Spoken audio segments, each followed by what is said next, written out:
The Trump administration is expected to release a report in the coming weeks on reforming the U.S. Postal Service, USPS, an event that could revive President Trump's feud with Amazon. Trump earlier this year assembled a task force to recommend fixes for the Postal Service's fiscal woes soon after he accused the online retail giant of abusing its relationship with the USPS. Business groups worry the task force could recommend an increase in shipping rates, something that could threaten Amazon's lucrative arrangement with the USPS. A group of major U.S. shippers sent a letter last week to Treasury Secretary Steven Mnuchin, who leads the task force, urging him not to raise package rates. If one is concerned about the financial stability of the Postal Service, then it seems self-evident the thing you don't want to do is negatively impact the conduct of the one truly bright spot in the Postal Service's business model, that is packages, former Rep. John McHugh, chairman of the Package Coalition, said in an interview with The Hill. The coalition,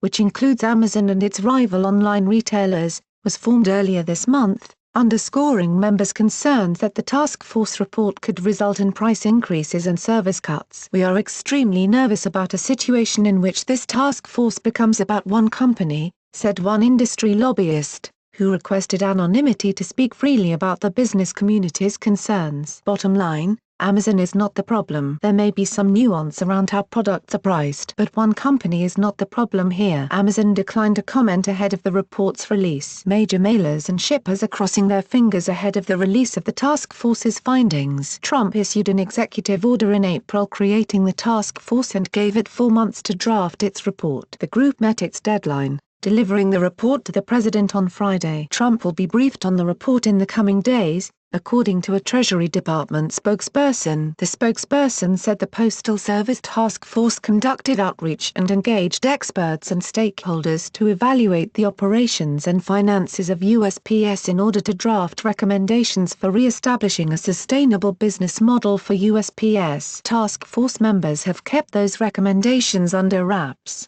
with business groups who met with the administration saying they have been left in the dark regarding the details of the report. It also remains unclear when the report will be released to the public. Administration officials declined to provide a date for its expected publication, but major companies are aware of the circumstances around which the task force was first created. In the executive order, Trump ordered administration officials to examine the expansion and pricing of the package delivery market and the USPS's role in competitive markets, language that set off alarm bells about a possible rate hike. It also directed them to look at the decline in mail volume and the scope and cost of the USPS's operations. The president for months has criticized Amazon and the USPS for the shipping agreement between the two, saying it is too friendly towards the nation's #1 online retailer. "Only fools, or worse, are saying that our money-losing post office makes money with Amazon," Trump tweeted in April, 10 days before signing the executive order. "They lose a fortune, and this will be changed. Also, our fully tax-paying retailers are closing stores all over the country."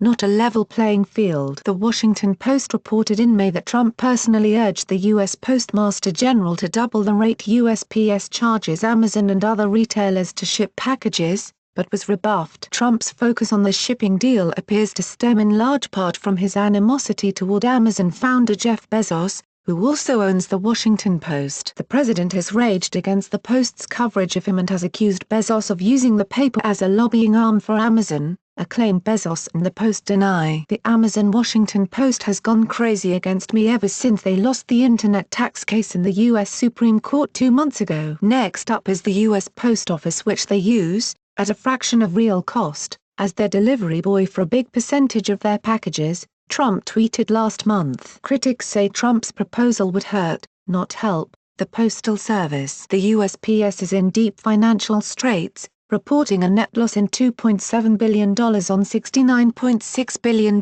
in revenue in fiscal 2017. The losses have been driven in part by a steep decline in first-class and marketing mail. Packages, on the other hand, have made up a growing portion of the USPS business. Revenues from shipping and packages grew by $2.1 billion last year, according to the Postal Service. The president and his supporters believe raising package rates could help generate even more revenue to help the USPS climb out of his fiscal hole, but Amazon and business groups say a rate hike could drive e-commerce companies to alternatives like FedEx or UPS in order to save money. Business groups also warn that raising postal service rates could result in service cuts to rural or other remote areas. Unlike their private sector competitors, USPS has the ability to carry out last-mile delivery all over the country. Amazon in particular has made a lot of money for the Postal Service, said Art Sakala, head of the Coalition for a 21st Century Postal Service. The last thing we want is for something to kill the goose that laid this postal golden egg and has helped sustain it through a very tough patch. Despite those concerns, several industry officials said they are not fearing the worst from the task force. They reported having positive discussions with the panel's representatives, whom they said were asking a range of questions about the Postal Service's operations. Business groups are urging the Trump administration to focus on overhauling the Postal Service's retiree benefit structure, which they argue is the main driver of its financial problems. They are urging the task force to throw its support behind bipartisan House legislation and Senate legislation that would end USPS's practice of prepaying future pension and healthcare obligations, among other sweeping changes to its operations. And they want the administration to steer clear of more extreme proposals, such as privatizing the USPS, a possibility that was raised in the Office of Management and Budget's plan for restructuring the federal government. We are aware of the speculation that that's a direction that the report will take, said Rafe Morrissey, Vice President of Postal Affairs for the Greeting Card Association. The mailing community does not believe in privatization. Manufacturers also want the administration to target low-cost payments, known as terminal dues, that international shippers pay the Postal Service to deliver small packages to the U.S.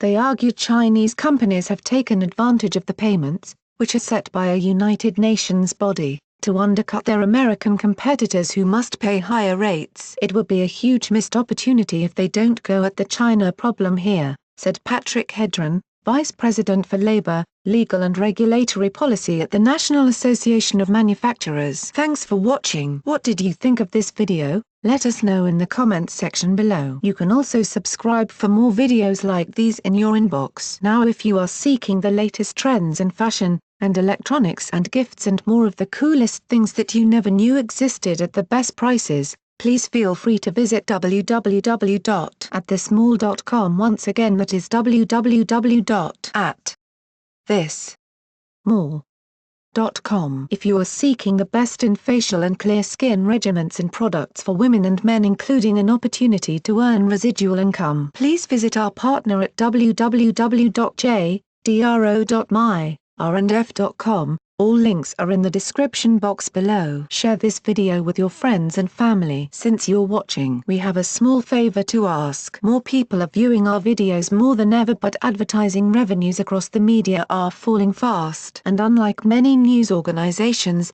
we haven't put up a paywall. We want to keep our journalism as open as we can, so you can see why we need to ask for your help. Our videos and reports takes a lot of time, money and hard work to produce. Our investigative reporting uncovers unethical behavior and social injustice that helps to hold governments, companies and individuals to account. Through this we can, together, create meaningful change in the world. We do it because we believe our perspective matters, because it might well be your perspective too. For as little as $1, you can support us, and it only takes a minute. Thank you. Like and share this video on Facebook and Twitter if you agree. Don't forget to support this channel by clicking on the donation link down below and subscribing so you never miss any of our trending reports. What do you think about this video? Scroll down to comment below. Now if you are seeking the truth or guidance or need a prayer request or studies, please visit followyeshua.com at www.followyeshua.com. Please note that we have changed to a new YouTube channel.